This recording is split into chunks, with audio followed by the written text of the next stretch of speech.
잠언 6장 1절에서 19절입니다.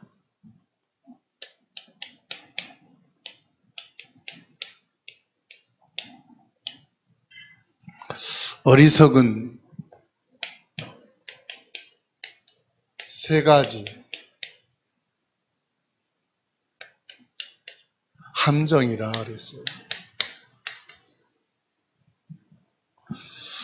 이 잠언 6장은요, 솔로몬이 아들에게 인생에서 반드시 피할 것, 세 종류의 어리석음을 경고하는 내용입니다.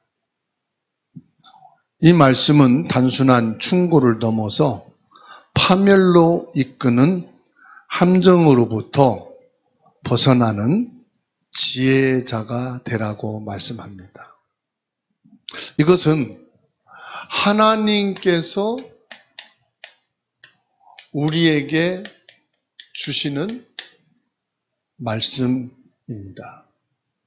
하나님께서 솔로몬을 통해서 솔로몬의 인생을 두고 깨달은 것을 우리에게 전달해 주는 거예요. 가장 중요한 것은 솔로몬이 이 하나님의 말씀을 믿지 않고 자기의 지혜, 자기의 지식, 자기의 부귀와 영화, 자기 것을 가지고 완전히 실패하게 됐어요. 우리 인간의 것은요, 아무리 좋은 것이라도 결국은 뭐가 있느냐? 끝이 있습니다. 인간의 것을 가지고서는 우리의 영혼을 살리는 생명이 없어요. 그리고 인간의 것으로는 참된 빛이 될 수가 없어요. 영원히 빛을 발할 수가 없는 거예요. 그러니까 결국은요, 이 세상과 인간의 비진리라 이 말이에요. 그런데 이게 진리인 것처럼 사람들은 가르치고 이것이 전부 다라고 주장합니다. 절대로 이것을 인정하지 않습니다. 이렇게 되어지게 된 반드시 원인이 있을 거다. 그거를 주장합니다. 그 원인을 찾아서 더 완벽하게 하면 된다. 하나님의 말씀을 떠나서는요, 이 땅에 완전한 지도자도 없었고요, 완전한 경제 이론자도 없었고요, 완전한 것이 이 땅에는 없습니다. 그래서 지금 저와 여러분들이 잠언 6장 1절로 19절의 말씀을 통해서 세 가지의 어리석은 함정을 알고 거기에 속지 말아라. 첫 번째가 뭐냐? 1절에서 5절입니다. 재정적인 어리석음을 경계했어요. 첫 번째로 뭘 말씀합니까? 보증에 대해서 말씀하고 있어요.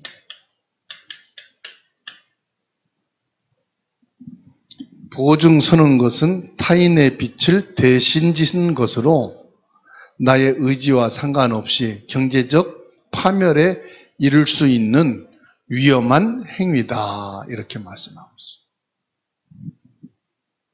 경제 파멸을 가질 수 있다.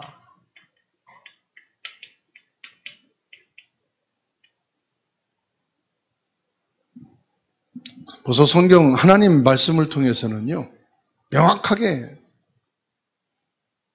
보증을 서는 사람은 마치 사냥꾼의 덫에 걸린 새와 같다.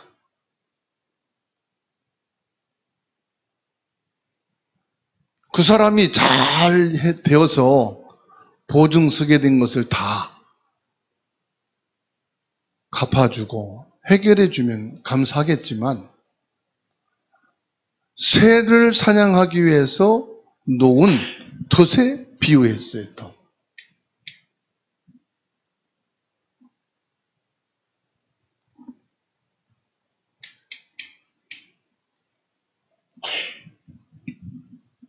자신의 말과 행동으로 인해 스스로 올무에 갇힌 상태.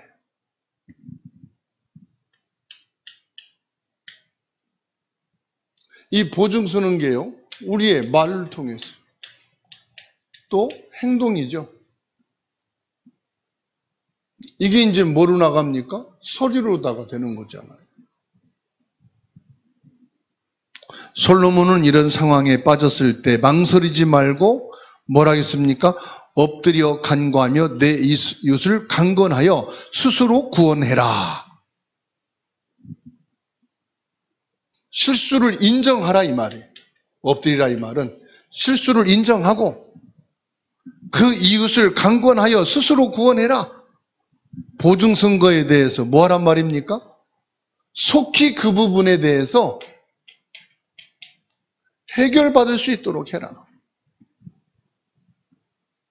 자존심을 버리고 즉시 행동하여 그 올무에서 벗어나야 한다.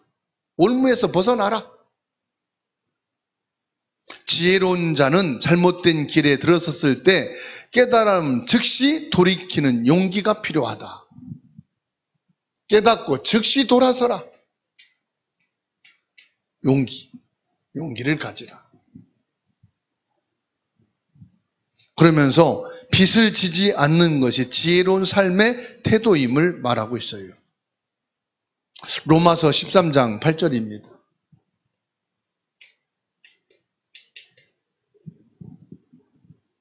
함께 읽습니다. 로마서 13장 8절. 시작. 피차 사랑의 빚 외에는 아무에게든지 아무 빚도 지지 말라. 남을 사랑하는 자는 율법을 다 이루었느니라. 빛의 보증 내 눈 침상도 뺏길 것이라 말씀하고 있습니다. 사랑의 빚 외에는 아무에게도 빚지지 말라. 사랑하는 자는 율법을 다 이루었느니라. 무슨 말씀이죠? 이 사람이 빚질 상황이 되면은 율법은 뭡니까? 7번씩 70번이라도 사랑하라고 그랬잖아요. 그래서 갚아주든지 도움을 주든지 보증 서지 말라.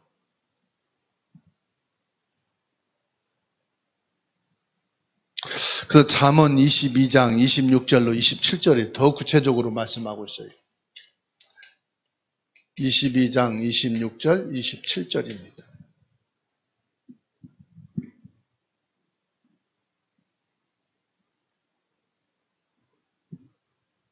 너는 사랑과 더불어 손을 잡지 말며 남의 빚에 보증을 서지 말라. 만일 갚을 것이 내게 없으면 내 누운 침상도 빼앗길 것이라. 내가 어찌 그리 하겠느냐.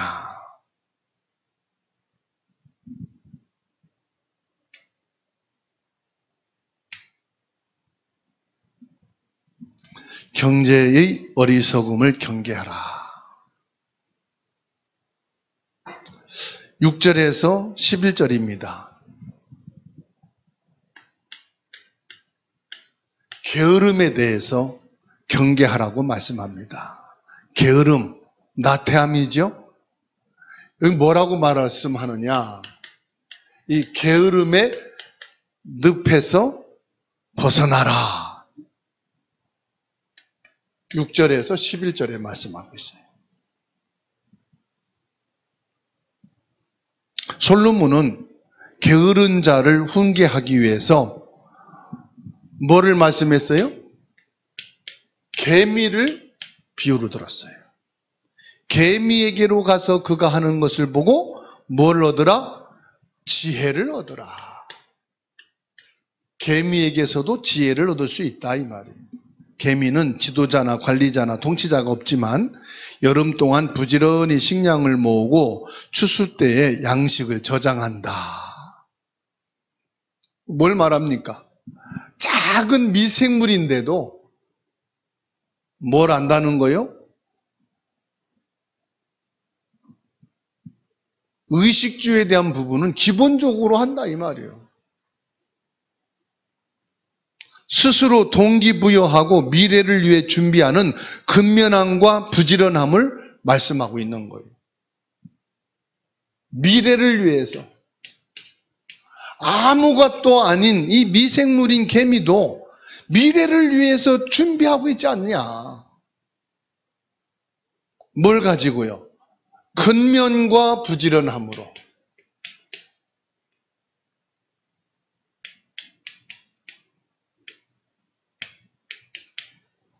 근면과 부지런함으로 미래를 준비하지 않냐.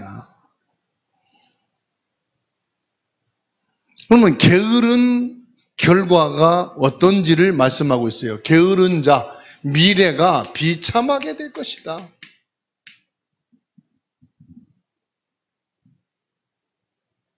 잠시 더 자고 쉬려는 마음이 결국은 내 빈궁이 강도같이 오고 내 곤핍함이 군사같이 이르리라.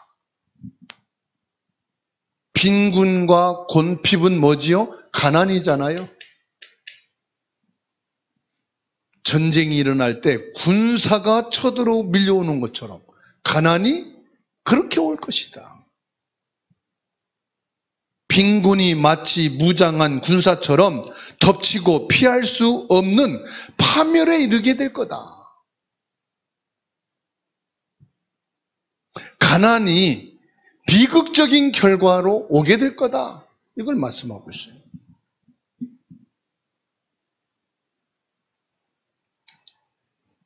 오늘 여기 말씀에서는요, 게으름과 근면함의 결과가 뭐냐 명확하게 말하고 있어요. 게으름과 근면함.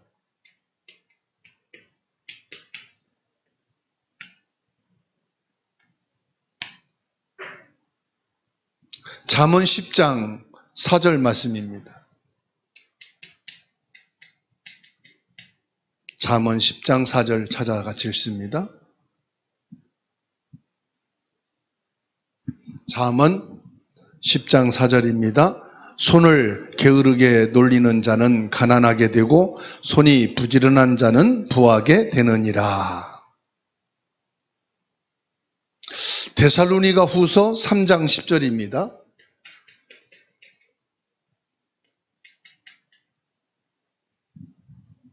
우리가 너희와 함께 있을 때에도 너희에게 명하기를 누구든지 일하기 싫어하거든 먹지도 말게 하라.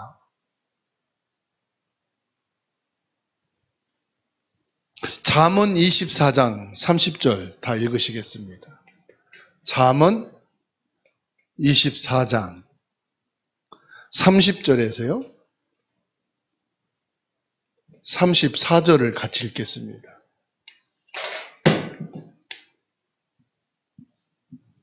잠언 24장 30절로 34절입니다.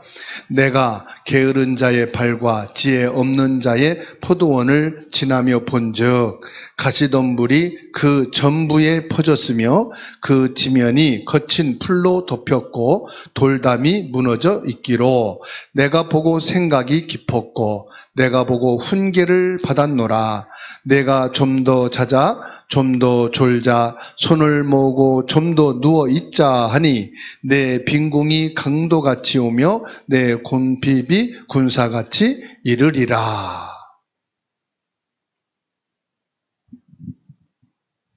게으른 자와 근면한 자에 대한 말씀이에요.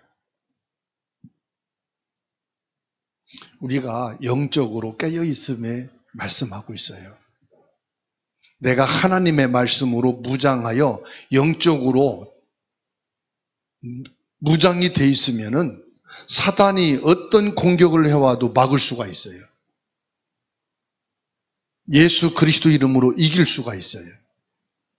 그런데 내가 기도로 깨어있지 않고 진리의 생명의 말씀으로 무장이 되지 않으면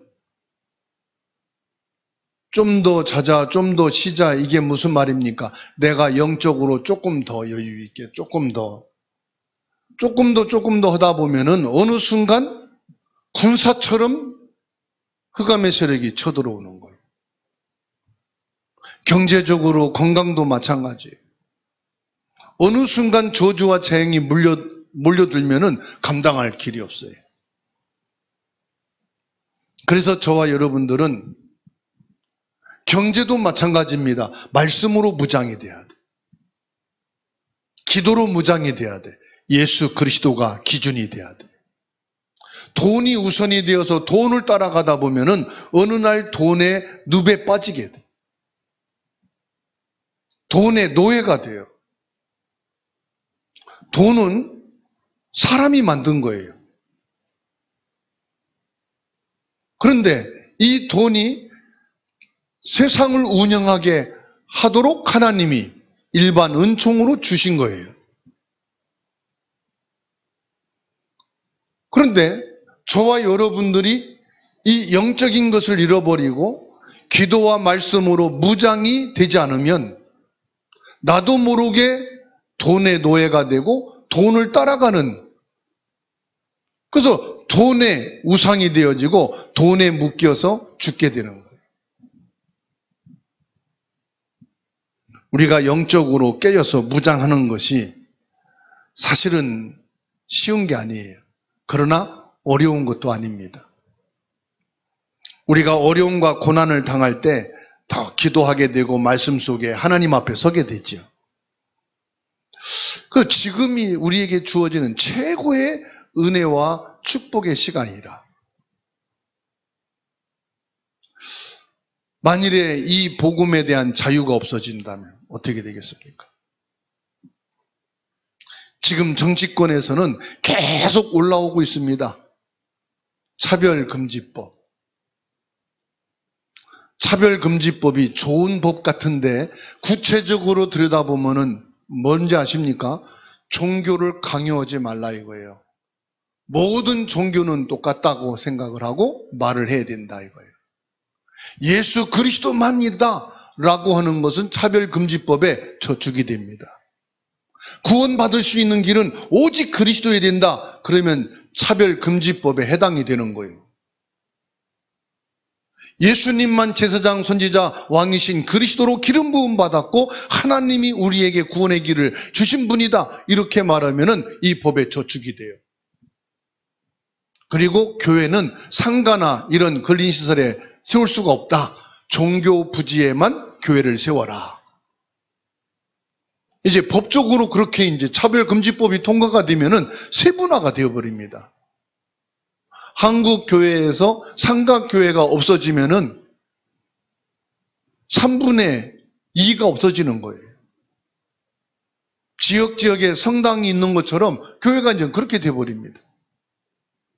그러면 이제 모든 교회는 똑같이 되는 거예요. 종교화가 되는 거예요. 천주교나 불교나 기독교나 똑같은 수준이 되죠. 그러면 이제 복음운동하는 진짜 오직 차별금지법에 저축되는 교회들은 어디로 들어가겠죠? 이제 지하로 들어가겠지. 카타콤으로. 숨어서 이제 예배 드리는 상황이 오겠지. 근데 누군가가 경찰에 고소하고 법에 저축되면은 이제 경찰들이 쳐들어와서 폐쇄하고 문을 닫겠지요. 뭐와 같습니까? 저 중국이나 공산권 나라와 똑같이 되는 거예요. 저와 여러분들이 이런 내용들을 알고 기도를 하셔야 돼요. 어느 날 갑자기 오는 겁니다. 게으르름이라 말은. 내가 영적으로 무지할 때. 내가 복음으로 무장이 되지 않을 때.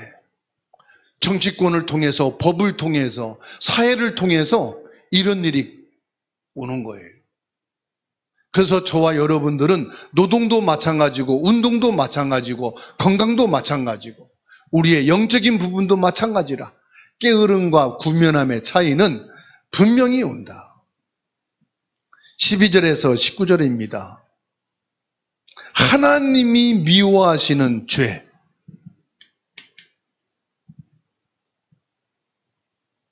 불량자 있잖아요. 죄악을 말하는 겁니다. 불량자, 죄. 이 악은 뭐하라고 말씀합니까? 피하라 말씀합니다.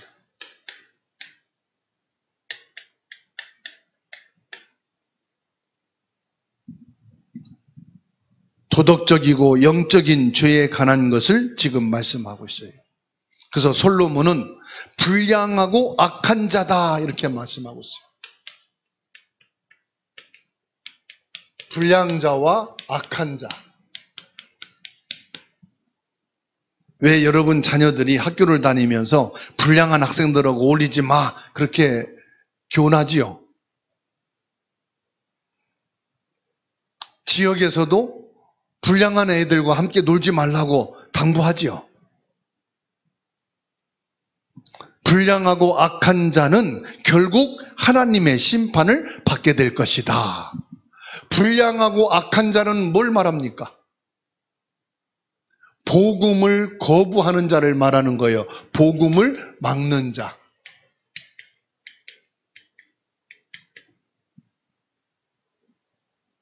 복음을 뭐 하는 사람입니까? 공격하는 자.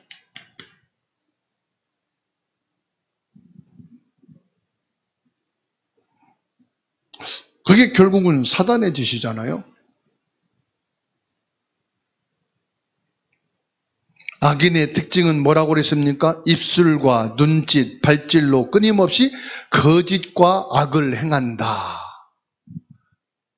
거짓과 악을 행한다. 요한복음 8장 44절 너희 아비 마귀. 처음부터 뭐하는 자? 거짓말쟁이. 마음속으로는 항상 악한 계획을 꾸미고 아들의 파멸은 갑작스럽게 임하여 회복할 길이 없게 된다.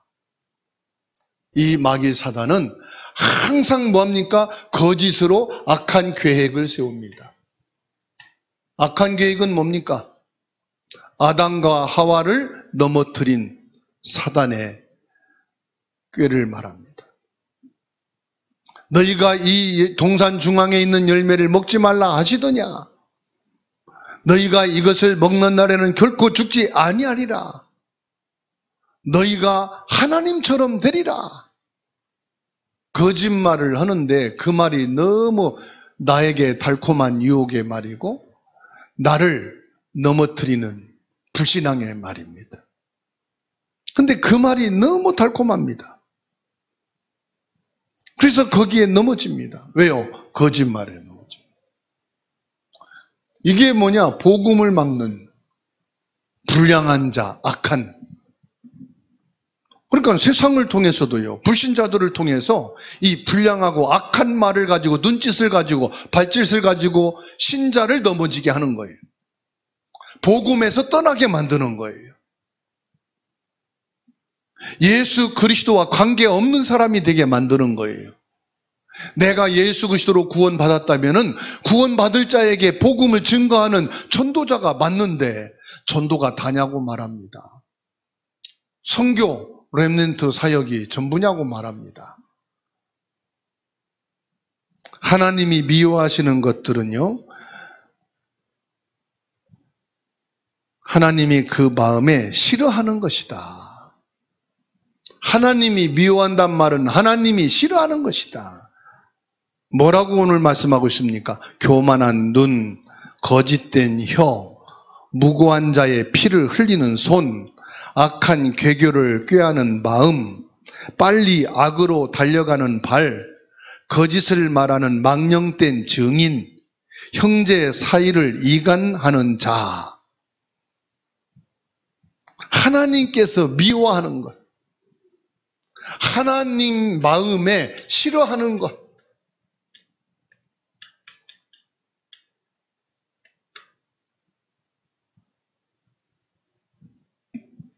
이게 전부 뭡니까?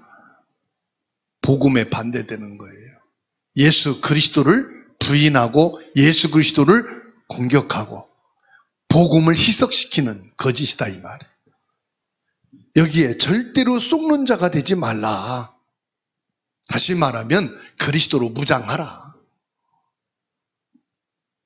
그리스도 예수님이 나에게 주인 되어야 한다. 거짓된 혀는 하나님께 미움을 받는 것이라고 말씀하고 있어요.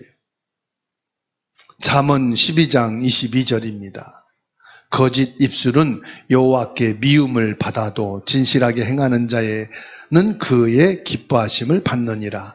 거짓된 말을 하는 자는 여호와 하나님께서 미워하신다. 거짓된 말이 뭡니까? 복음을 싫어하고 복음을 왜곡시키고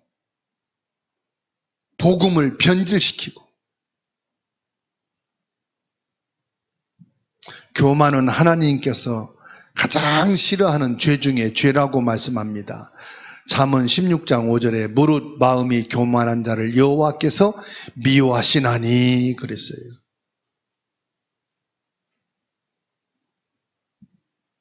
그리고 갈라디아서 5장 19절에서 21절 육체의 일은 분명하니 곧 음행과 더러운 것과 호색과 우상 숭배와 주술과 원수 맺는 것과 분쟁과 시기와 분냉과 당 짓는 것과 분열함과 이단과 투기와 술 취함과 방탕함과 또 그와 같은 것들이라 전에 너희에게 경계한 것 같이 경계하노니 이런 일을 하는 자들은 하나님의 나라를 유업으로 받지 못할 것이요.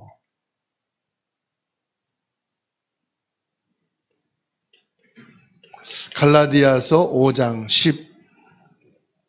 19절에서부터 21절까지 말씀.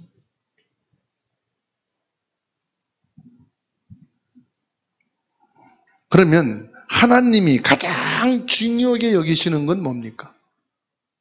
결론으로 진리입니다. 진리. 진리 안에 서라. 그 진리는 뭡니까? 진리는 바로 예수 그리스도입니다. 정의가 뭡니까? 깨끗하고 정직하고 바르고 순수하고 그런 겁니까? 그 속에 들어가도 또 죄가 있고요. 거짓이 있어요.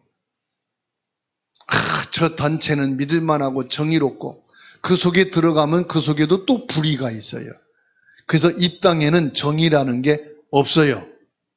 그래서 로마서 3장 10절에서 말씀했어요. 의인은 없으니 하나도 없다. 정의라는 건 없어요. 아무에게도.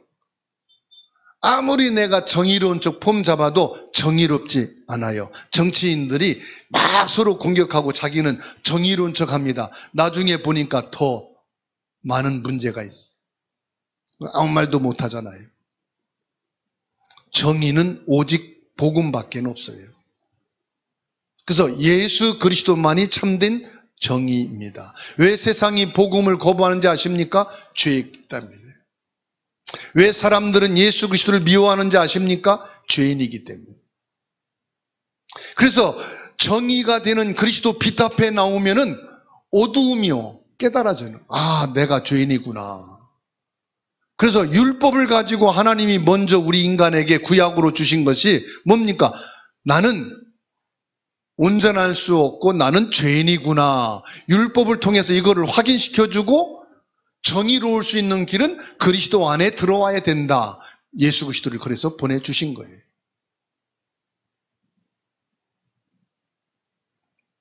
하나님께서는 그래서 가장 기뻐하는 게 뭐냐? 진리, 예수 그리스도 안에 있는 겁니다.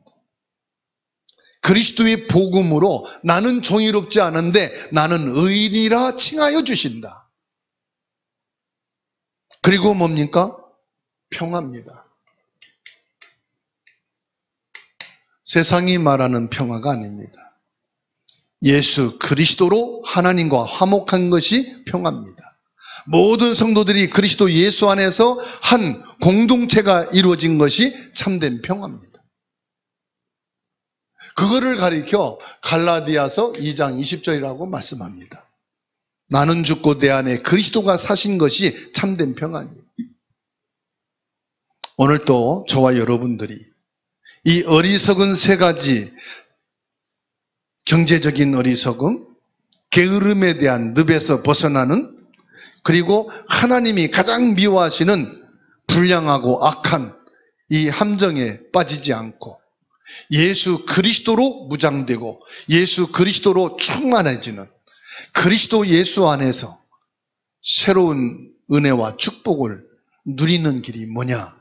예수님이 마지막 강단에서 오직 성령 충만을 받으면 권능을 받아 땅 끝까지 내 증인 되리라. 성령 충만이에요. 성령 충만하게 되면 경제적인 어리석음에 속지 않게 됩니다. 성령 충만하게 되면 게으름의 나태함에서 벗어나게 됩니다. 성령 충만하게 되면 불량하고 악한 사단에게서 속지 않습니다. 오늘 또 예수 그리스도가 주인 되시고 성령 충만함으로 한 주간 승리 있기를 주의 이름으로 축원합니다.